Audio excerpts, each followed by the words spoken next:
بسم اللہ الرحمن الرحیم۔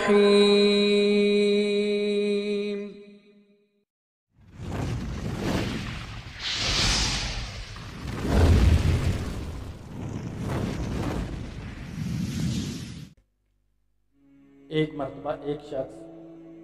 حضرت علی ابن ابی طالب علیہ السلام کی خدمت میں حاضر ہوا اور دستے ادب کو جوڑ کر عرض کرنے لگا، یا علی علیہ السلام، ہمیں یہ کیسے معلوم ہوگا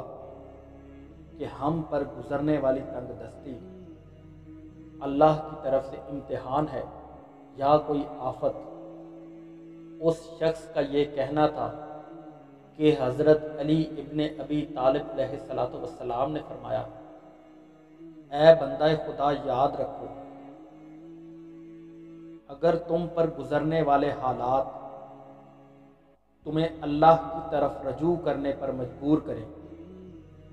اور تم اللہ کی عبادت کرنے لگو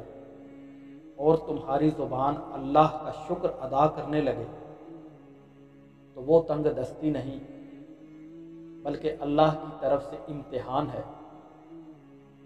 اور اگر تنگ دستی کی وجہ سے، اپنے حالات کی وجہ سے تم اللہ کی عبادت سے دور جانے لگو،